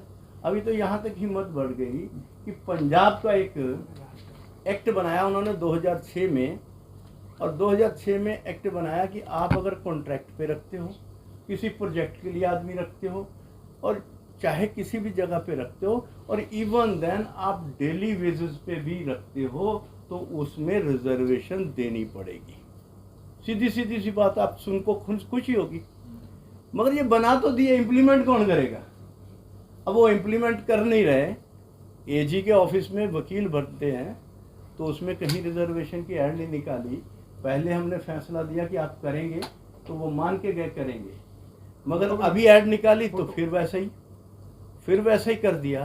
अब हमने उनको नोटिस दे के बुलाया, तो नोटिस दे के तो वो आए तो सही, मगर उससे पहले वो कोर्ट में गए, कोर्ट ने अभी स्टे नहीं दिया उनको, लिस्टेड नहीं हुआ केस, मगर आज ही मेरे पास कॉपी आई कि उनकी ही गवर्नमेंट ने, पंजाब सरकार ने एक्ट बनाया पंजाब सरकार ने एक लेटर निकाला ये 2021 की 9 दिसंबर का, और उन्होंने कहा कि एजी के ऑफिस में वकीलों की भर्ती करते समय 2006 के इस एक्ट का ध्यान रख के रिजर्वेशन को इन बिन लागू किया जाए।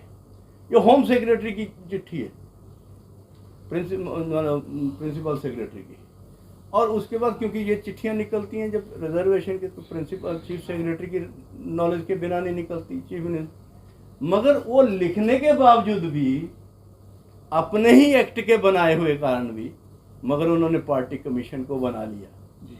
आज ही मैंने जब अभी गया था तो इसी सिलसिले में गया था कि अभी हम लॉ सेक्रेटरी और 2-3 सेक्रेटरी, हमारा सेक्रेटरी, होम सेक्रेटरी, ये बैठ के एक मीटिंग करेंगे। जब फ़ोन आ रहा था तो वही कह रहे थे कि 29 तारीख को रखेंगे, क्योंकि सभी सेक्रेटरियों को बुला के कि इसका क्या करेंगे, इस चीज़ का। अगर सरकार अपना ही एक्ट बनाती है, अपने एक्ट के अगेंस्ट उन्होंने पनिश भी रखी है कि अगर नहीं होगा तो उसके कार्रवाई करेंगे। ये भी है, अटवाल साहब जानते हैं कि ये भी है कि अगर नहीं करेंगे तो पनिश किया जाएगा। ये भी है कि चिट्ठी लिखी है, अभी 6 महीने हुए हैं, और ये भी लिखा कि इसको इन बिल लागू किया जाए, और उसी के अगेंस्ट आम आदमी पार्टी की सरकार आई, कोर्ट में चलेगी और एंटी शेड्यूल कास्ट। और मैंने कहा कि ये तो मतलब हो गया कि आपकी नीयत नहीं खैर। और इन सब चीज़ों की ऐसी बहुत सारी समस्या है, एक डिपार्टमेंट की नहीं है। अभी हमारे पास पंचायती राज के इंस्टीट्यूट की हम सिर्फ नोटिस दिया तो वो कोर्ट में चला गया। बहुत सारे हुआ, राम मनोहर लोहिया की देखा हेल्थ मिनिस्ट्री का था, वो पीजीआई भी कोर्ट में चला गया। नो डाउट कि उन सबको हड़का कर हमने जो काम करना शुरू किया, क्योंकि सबसे ज़्यादा डिपार्टमेंट में क्या है, रोस्टर की प्रॉब्लम है। किसी डिपार्टमेंट में रोस्टर नहीं है। तो अभी हमने कहा कि डीओपीटी से हमने 5 एक्सपर्ट के उनसे मांगे हैं, और ये वो देना है कि जिसको हम कहें कि फलां डिपार्टमेंट का जाके रोस्टर कंप्लीट करवाना आपका काम है, तो वो हम पिटिशनर को भी देते हैं, आपने बताइए कौन सा इनमें से लेना है। और दूसरे को भी पूछते हैं कि भाई तुम्हें इस पर कोई इतराज़ तो नहीं है, तो ये तो आप ही ने दी हुए डिपार्टमेंट, गवर्नमेंट ऑफ इंडिया ने दी हुए। तो ये उनको रोस्टर के लिए भी अभी सभी के लिए बनाना शुरू किया है, मगर फिर भी कहीं ना कहीं त्रुटियाँ। मानसिक रूप से तो मैं जो कह रहा हूँ कि जब पंजाब सरकार खुद ही एक्ट बनाती है, खुद ही इम्प्लीमेंट करने के लिए लिखती है, और खुद ही कोर्ट में जाती है कि एनसीएससी जो है वो हमारे अगेंस्ट गलत कार्रवाई कर रहा है, और हमने कोई ना तो हमने कोई पॉलिसी, हम तो सीधा कहते हैं हमने कोई कानून नहीं बनाना, हमने कोई पॉलिसी नहीं बनानी। जो आपका कानून बना है, जो आपकी पॉलिसी बनी है, जो गवर्नमेंट एम्प्लॉय के लिए भर्ती करते हो, आरआर उसके बने हैं, रिक्रूटमेंट रूल्स बने हैं, और जो आपकी प्रमोशन रूल हैं, जो आपके सर्विस रूल जो भी बने हुए हैं, हमने उसी के आधार पे आपसे काम करवाना है। हमने कुछ नहीं करना। आपकी प्रमोशन लिख दें, इसमें हमारे में प्रमोशन ही नहीं है, हम क्यों कहेंगे? ठीक है। तो बहुत सारी जगह पे ये समस्याएं हैं, और इस साथ साथ में जहां हमें सहयोग चाहिए आप सब लोगों का, वहाँ पर भी हमें थोड़ी सी कमी जरूर है, क्योंकि सब ये चाहते हैं कि हम कुछ ना कुछ करें। और जैसे वो लेबर आए थे, उनको तो चलो मैं नहीं कह सकता, क्योंकि उनकी समझ में नहीं था कि भी आप तो हमारे भगवान हैं। भगवान तो काहे का हुआ, पूछता कौन है। मान लीजिए कि जब आएंगे तो उसको काम नियत गवर्नमेंट के डिपार्टमेंट ही नहीं करेंगे तो कौन करेगा। मगर उसमें क्या है कि जहाँ ये आवाज़ हमारी मूवमेंट होनी चाहिए, वो कमी हमें में जरूर है। पहले क्या था कि जब ये चीज़ें चलती थी तो अनुसूचित जाति, SC ST समाज पूरा कहीं ना कहीं दिखाई देता था। आज हम कहीं भी दिखाई नहीं देते। दिखाई देते हैं कहाँ? ट्विटर पे, फेसबुक पे बहुत ज़्यादा दिखाई देते हैं, और वो भी समाज का काम करने के लिए नहीं। वो मेरे पे कटाश कैसे कर सकते हैं, केपी पे कैसे कटाश कर सकते हैं। अगर आप ट्विटर खोल के देखेंगे तो एनसीएससी क्या कर रहा है, फालतू कर रहा है, ये कर। अभी केपी चौधरी को मैंने तो नहीं सिखाया ना कि मैं 11 बजे तक बैठता हूँ। मैंने तो किसी को नहीं कहा ना कि मैं 5 दिन बैठता हूँ। मेरे अपने काम भी मैं तो एंजॉय करूं तो बहुत करूंगा। रात को 8 बजे बैठने का क्या काम है मेरा, 10 बजे बैठने का क्या काम है मेरा। सही बात एंजॉय करना तो मुझे भी जाके किसी होटल में फंक्शन सही बात है सर, कोई नहीं बैठता था। मैं भी तो करता हूँ ना। मेरा मैं चेयरमैन अपना तो enjoy 5 दिन करूंगा। 5 दिन नहीं बैठता था। नहीं करते हैं, करते हैं आपका काम। अभी मैं कल का ही एक ट्विटर पर दिखाता हूँ, ये मीडिया वाले भाई साहब बैठे हैं, मेरा ख्याल मैं इनसे भी थोड़ी सी मेरी निवेदन है, कहीं ना कहीं समस्या भी उठाते हैं रहें, मगर हमारी पीड़ा को भी थोड़ा सा देखते रहें और समाज का काम कैसे करेंगे। अब मैंने कल योगा डे था, 7 बजे योगा किया, 8 बजे योगा 7 से 8 था, 8:30 बजे योगा में डाला होगा तो 11:22 पे किसी ने ईमेल की थी और 1 बजे उसने ट्विटर पे ट्वीट किया कि सांपला साहब अगर योगा से खाली हो गए हो तो हमारी तरफ भी ध्यान दे दो। ये अभी कल की बात है, सुन लो देख लो। और जबकि उसकी कंप्लेंट कल आई और आज जो नेक्स्ट डे उसका नोटिस वोटिस जो निकल गया, मगर भाषा इतनी होती है। और आप अगर देखोगे विजय सांपला इस्तीफा दो टैग अगर ढूंढ लोगे तो हजारों कंप्लेंट्स मिलेंगी। अब मेरे पास मेरी रिपोर्ट पूछते हैं कि आपने कौन कौन से स्टेट में रिव्यू किया। स्टेट में रिव्यू करता हूं तो मैं नेचुरली के ऑफिस दिल्ली में नहीं बैठ पाऊंगा। जब मैं दिल्ली में नहीं बैठूंगा तो कोई ना कोई आता है ऑफिस में, ये देखिए ये विजय सांपला का ऑफिस है, ये खाली पड़ा है, कोई नहीं है यहाँ पे, कभी नहीं आती। भाइयों बताओ विजय सांपला को इस्तीफा देना चाहिए कि नहीं चाहिए। वहां पे जिंदाबाद मुर्दाबाद होती है। आप मेरा ट्विटर अकाउंट पे देखिए जाके, कोई कहता है कि इनसे क्या होगा, कोई मनुवादी बोलता है, कोई वो कहता है कि इससे कुछ नहीं होगा, ये बहुजन समाज की सरकार आएगी तभी होगा। कोई कुछ कहता है, कोई कहता है सपा के वो करेंगे, कोई ये करेंगे, कोई वो करेंगे, कोई ये कहता है कि ये तो फलां हो ही नहीं सकता। यानी अलग अलग तरह से ऐसे कमेंट आते हैं, कटाक्ष होते हैं और उसमें मीडिया के लोगों का भी बहुत बड़ा हाथ होता है। और उसमें वो कहते हैं कि हम दलित समाज की मीडिया, ये जो मैं कह रहा हूँ ये दलित आर्टिकल नाम का एक ट्विटर हैंडल है और उसके विकास बाबू नाम का एक व्यक्ति है। आज मैंने उसको पीए को कहा कि बताओ भाई इसने कल ट्वीट किया तो इससे फ़ोन पे बात तो करा दो, तो मैं इसकी सुन तो लूँ। तो उसने फ़ोन काट दिया, फ़ोन सुना ही नहीं, यानी कोर्ट उठाया ही नहीं हमारा। तो ऐसे भी कम से कम हम इनकी पीड़ा भी सुन ले भाई, तुम्हारी क्या, कम से कम हमसे भी सुन लो। अब मीडिया वाले भाई साहब बैठे, सभी बैठे हैं अच्छे, मैंने देखा है, मगर मुझसे कभी किसी ने नहीं पूछा कि आप यहाँ पर बैठे रात को क्या कर रहे हो। कभी नहीं पूछा कि क्यों, क्या क्या समस्या आई हैं, कितने सवाल आए हैं, कितने केस निपटाए हैं, कौन सा आप काम कर रहे हो, आप खाना ही खा के चले जाते हो या इसमें हमें भी कुछ रिपोर्ट दे दो। अभी आएंगे तो हम बताएंगे। मेरी पीड़ा कोई सुनने नहीं आता। मान लीजिए मेरी पीड़ा तो समाज से है, देखिए मेरी समाज से, बाकी सरकार से तो मैं अपने आप निपट लूंगा, मुझे किसी से भी लड़ने में कोई एतराज नहीं, मगर मैं अपने भाइयों के साथ नहीं लड़ता, वो अपने समाज के साथ नहीं लड़ता। और इसलिए मैंने बार बार ये कहा कि भाई साहब ट्विटर पे अपनी कंप्लेंट मत भेजो, ऑफिस ट्विटर पे नहीं, ये मेल आईडी पे भेजो। और जिसने भाई साहब ने भेजा उसने आधे घंटे 1.5 घंटे बाद ही कहा कि यही काम करते रहोगे, हमारी भी कुछ सुनोगे। यानी 24 घंटे का भी इंतजार नहीं। और इसमें बहुत सारे के इतने भद्दे मजाक होते हैं। एक हमारे पास यहाँ पे टीचर यूनियन के कोई स्वयंभू बने हुए थे, तो रोजाना उन्होंने कह दिया कि हम तो करेंगे, कमीशन कुछ नहीं करता, इसके खिलाफ करेंगे, मुहिम छेड़ेंगे। ये क्या है, मैंने पूरा स्टाफ ऑर्डर पे लगा दिया कि इस भाई की कंप्लेंट क्या है। पूरे दफ्तर स्टेट ऑफिस में मैंने छान मारे, किसी ऑफिस में उसकी कंप्लेंट नहीं, किसी के कभी मिला नहीं।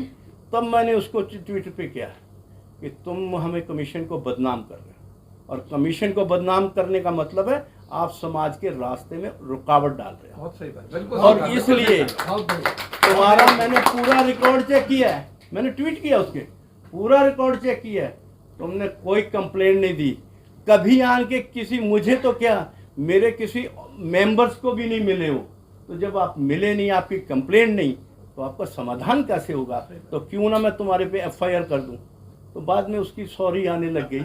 आज इसका ट्विटर हैंडल मुझे नहीं दिखाई देता। तो यानी कहने का मतलब, अच्छा मैंने बहुत सारे को देखा कि छोड़ो यार, ये क्या लोग मुझे क्या कहेंगे कि एक नेशनल लेवल का चेयरमैन किन बातों में उलझा हुआ है ट्विटर पे। मैंने जब आया 2 मई को, अभी मुझे मान लीजिए 1.5 महीना ही हुआ ज्वाइन किए को, तो 2 मई को ज्वाइन किया। तो मैंने कहा कि यार मैंने किसी के सवालों का ऐसे जवाब नहीं देना। तो मुहिम छेड़ दी कि विजय सांपला इस्तीफा दो।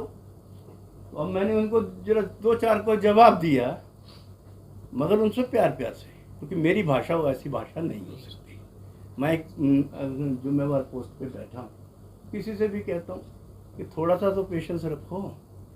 तो मगर जवाब दिया तो थोड़ा सा कम जरूर हुआ, मगर भाषा का इस्तेमाल करने वालों का।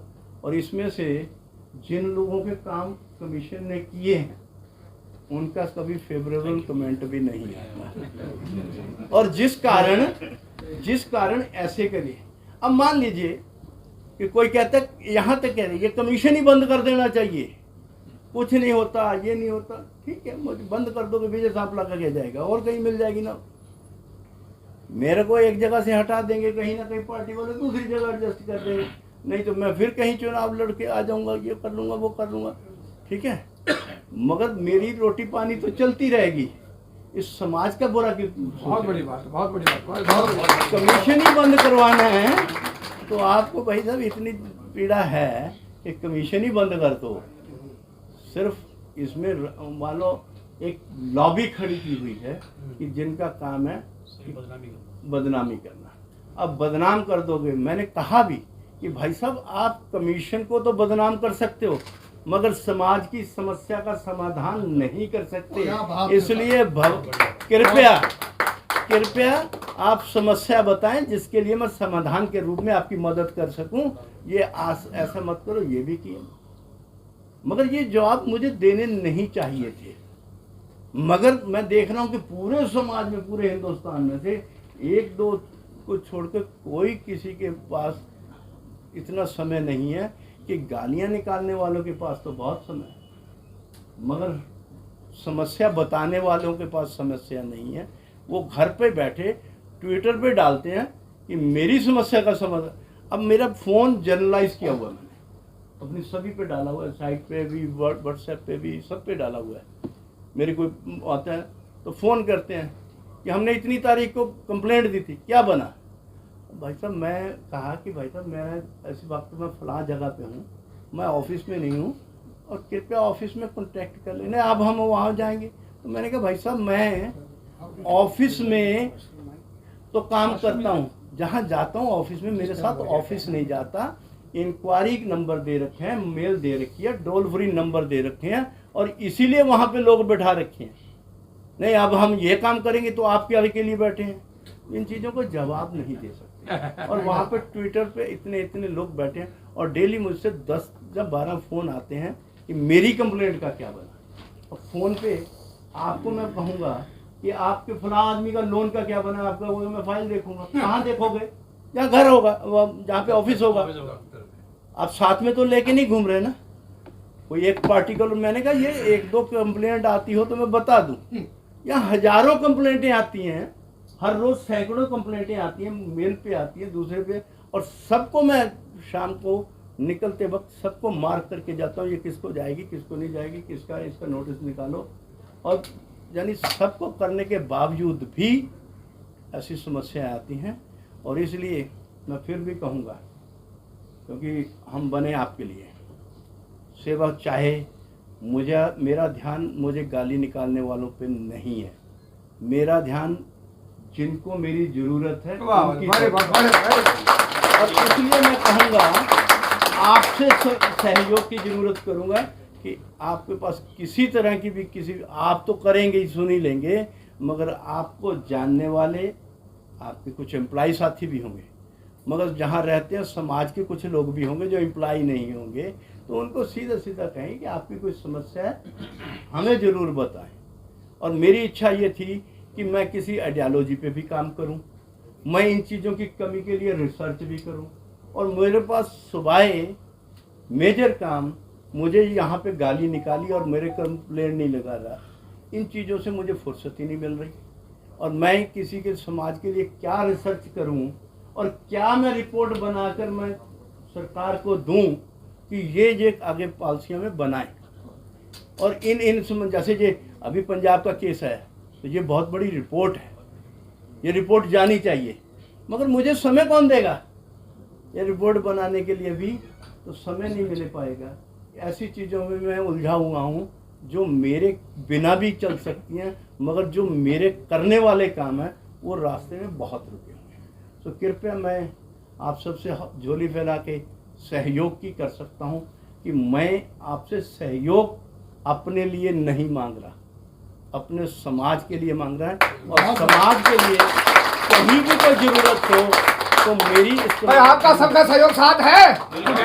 कमीशन जिंदाबाद, जोर लगा के बोलो कमीशन जिंदाबाद, विजय सांपला साहब जिंदाबाद। समाज आपके साथ है, समाज आपके साथ है। बहुत बहुत धन्यवाद, मगर मुझे ये नारों के रूप में नहीं, समाज काम के रूप में दिखना चाहिए। बहुत बहुत धन्यवाद। समय मेरा पूरा हो गया, मैं लेट हो गया। बस सर एक सेकंड में एक आदमी तेल लेकर के कमीशन में पहुंच गया मिट्टी का तेल डालने के लिए, और आप उसका नाम जानते हैं, उसका नाम है मीर सिंह, जो कई बार आपको एयरपोर्ट में मिलता होगा, और उनके हमारे रामदास अठावले साहब का APS इस समय।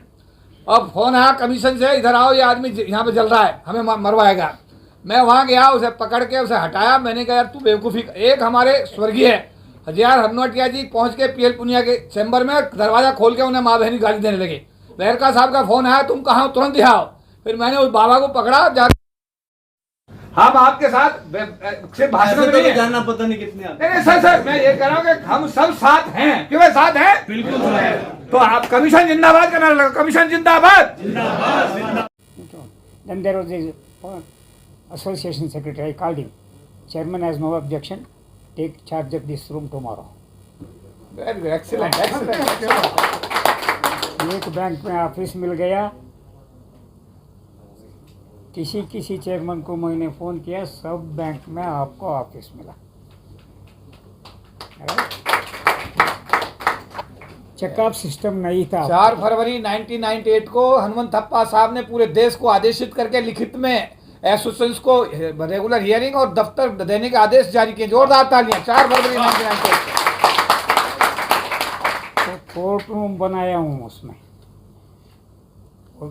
बैंक मैनेजर आके रिवर ऑनर बोलना है, माइलरशिप बोलना है, कैसे एड्रेस करना चेयरमैन को, मेरे पीछे बिठा देते। एक तो ऑफिस मिला। आपका मेंबरशिप का चेक सिस्टम नहीं था। जनरल एसोसिएशन को आप पैसा देते थे मेंबरशिप का, शेड्यूल कास्ट के लिए सेपरेट देने के लिए नहीं है। वो कम्युनल सिस्टम होता है, कम्युनल एसोसिएशन नहीं मानेंगे। कमीशन ने डिसीजन लिए, SC association, SC association is not a communal organisation. There are so many communities in that, not one community, so it is not a community. So आपका checkup system मिला, आपका मिले के इसके बाद आपके बोर्ड में जनरल एसोसिएशन का ऑफिस बेयरर्स को मेंबरशिप मिला था।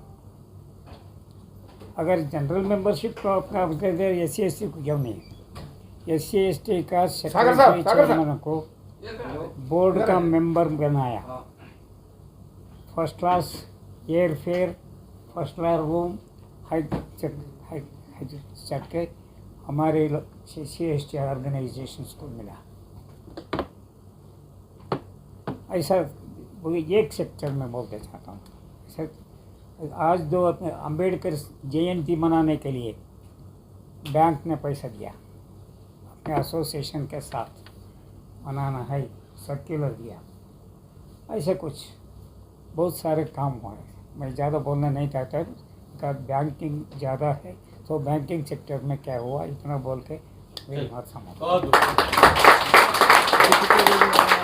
ऐसा है कि अब मैं निवेदन करूंगा आपने, क्योंकि सभी लोग अगर बोलेंगे, अगर तैयार हो सुनने के लिए तो लंबा होगा। अगर आप जो बना 97 में, और उस टाइम पे जब उदित राज जी को जिम्मेदारी दी, जो भी बीच में रहा, लेकिन जो पौधा बना उस पौधे को हनुमंता साहब ने अपने ऑफिस में बैठा के ये जो फेडरेशन बना था, हनुमंत थप्पा साहब के चैम्बर में हनुमंत थप्पा साहब ने मुझे कहा कि अंबेडकर भवन पे एक मीटिंग हुई, इन्होंने कहा अगर तुम मुझे 10,000 आदमी सड़क पे दे दो तो मैं ये एंटी रिजर्वेशन जो ऑर्डर हुए हैं सुप्रीम कोर्ट के इन्हें वापस करा दूंगा। और इन्हीं के चैम्बर में ऑल इंडिया कन्फेडरेशन SC/ST और नेशन का निर्माण हुआ, और अगर आरक्षण के 3 आदेश वापस हुए तो उसका पूरा का पूरा श्रेय मान्य हनुमंत थप्पा साहब। यही नहीं, इस देश में जब राष्ट्रपति बने, पहले उपराष्ट्रपति, SC बने, और SC और ST का जो सांसदों का जो ऑर्गेनाइजेशन बनाया, फोरम बनाया, वो भी हनुमंता साहब के देन है। और इस उम्र में भी हम सभी को इस तरह की प्रेरणा दे रहे हैं, ये अपने आप में बहुत बड़ी बात है। और उनको सेटिस्फेक्शन है, इसलिए वो स्वस्थ हैं, हर जगह आज भी इतने एक्टिव हैं, क्योंकि वो समाज के लिए बिल्कुल प्योर, जो समाज को एक मैसेज देना चाहिए वो मैसेज देने का काम कर रहे हैं और लोगों को जागरूक करने का काम कर रहे हैं। अटवाल साहब, श्री प्रकाश जी, ये लोग तो पॉलिटिक्स में हैं ही, लेकिन एक चीज़ देखने को जरूर मिली है, समाज में जहाँ जहाँ भी जिन लोगों को जिम्मेदारी है, जिन्होंने बाबा साहब को पढ़ा होगा, जो बाबा साहब के बारे में जानते हैं, वो कहीं ना कहीं किसी न किसी रूप में समाज को कुछ ना कुछ देने का प्रयास करते हैं। लेकिन हमारे बीच में समस्याएं बहुत हैं, हम बार बार गिनाते रहते हैं, बताते रहते हैं, लेकिन मैं तो एक इंजीनियर हूँ, मैं ये बता सकता हूँ, अब जितना आप इनपुट देंगे आउटपुट आपको उतना ही मिलेगा, चाहे वो समाज जागरूक हो या ना हो। और इनपुट एक तरह का ही नहीं होता है, इनपुट बहुत तरह का होता है, बहुत तरह का इनपुट होता है। आप अपना काम कितनी ईमानदारी से कर रहे हैं, आप बेस्ट अपना कितना बेस्ट दे सकते हैं, ये भी आपका इनपुट हो गया। समाज में क्या गतिविधि उसका आकलन करना पूरी ईमानदारी के साथ, और खाली इनपुट से ही काम नहीं चलेगा, आपको सुझाव भी देना पड़ेगा, तभी उसका आउटपुट मिलेगा। समस्याएं तो बहुत है, लेकिन उसका निराकरण कैसे होगा, ये भी बैठ करके हम लोगों को सुनिश्चित करना है। अब जितने लोग भी एक छोटे से समय में, कल शाम को ही तो बात हो रही थी, और इसीलिए छोटा सा ये कार्यक्रम रखा, क्योंकि सांपला जी जब दोबारा से नियुक्त हुए तो भाई अवसर कोई ना कोई तो चाहिए, किसी अवसर का ही फायदा उठा करके आपस में बैठ के बातचीत करते हैं, और कमीशन को भी कम से कम ये लगे कि लोग हमारे साथ हैं और हमें सपोर्ट कर रहे हैं। खामियां तो सारी जगह बहुत हैं, उनको तो निकालना बहुत आसान होता है, लेकिन ये बढ़िया हम किस तरीके से वहाँ से निकाल सकते हैं, ये इम्पोर्टेंट है, ये हमारा चिंतन होना चाहिए आज के समय में। क्योंकि कमीशन तो अपनी जगह पे है, लेकिन वहाँ से हम बढ़िया क्या करा सकते हैं, कितना इनपुट दे सकते हैं, इनपुट में हमारी कितनी ऑनेस्टी है, कितनी ईमानदारी है, कितना हमारा जज्बा है, जिस भी संगठन में काम करते हैं आपकी एक्सेप्टेबिलिटी कितनी है। आपका विभाग का अगर चीफ ये कहता है कि ही इज द ऑनेस्ट, तो एक बहुत बड़ा ठप्पा है आपके लिए, बहुत बड़ा इनाम है। नहीं तो हर आदमी किसी न किसी के कुछ ना कुछ गुमछल्ले लगाता रहता है। तो आप सब लोगों से गुजारिश है, अब सारे लोग मिल करके जो ये महासंघ है, क्योंकि कोविड के टाइम में काफ़ी एक्टिविटीज नहीं रही, और चौधरी साहब से भी मैं गुजारिश करूँगा शेयरिंग में रेस्पॉन्सिबिलिटी भी रखें, ताकि जब जिम्मेदारी किसी को नहीं होगी तो वो समाज के लिए काम भी नहीं कर पाएंगे। तो महासंघ को दोबारा से पुनर्गठित करने का भी काम हमारा चिंतन के साथ और पूरा विचार विमर्श के साथ, ताकि दोबारा से आगे बढ़े। और अपने चेयरमैन साहब जो बात कह कर गए हैं, बोल कर गए हैं, आपको ही पता है वहाँ पे स्टाफ बहुत कम है, और स्टाफ है तो वो सोच के लोग नहीं है। अभी समय कम था, वो चले गए, नहीं तो ऐसी बहुत सी चीज़ें थी। और समाज के बीच में से ही एक्सपर्ट लोगों की बहुत कमेटियाँ, सब कमेटियाँ बनाई जा सकती हैं, वो आपको इनपुट भी देंगे, आपकी जो समस्याएं हैं उनका निराकरण भी करेंगे। कभी दोबारा समय मिलेगा तो इस बारे में भी हम उससे गुजारिश करेंगे। आप लोगों ने बहुत वैल्यूबल समय दिया, इसके लिए आप सभी का बहुत बहुत धन्यवाद। और विशेष रूप से हनुमंत थप्पा जी तो जा रहे थे, मैंने कहा जी आपको तो सुनने के लिए आए हैं। आप ये तो कह रहे हैं आपका ये क्या कार्यक्रम है? तो आप लोग मैं आपको ही तो सुनने के लिए नहीं, है। सुना अगर मैं उनको तो- पहले सुना। से लाइन पे है, उनको सीखने का समझने का प्रेरणा भी बहुत मिलती है। अगर काम नहीं किए होते, अनुपम पप्पा की पहचान नहीं होती तो आज ऐसे नहीं बैठे होते। उनको पता है, इसलिए चेयरमैन साहब के सामने होंगे तो एक अच्छा मैसेज जाएगा। वो भी एज ए चेयरमैन अच्छा काम करेंगे ताकि उनको भी इस तरह का सम्मान मिले। तो सभी का बहुत बहुत धन्यवाद, नहीं, शुक्रिया। उन्होंने जो जय शिकायत बताया मेरे समय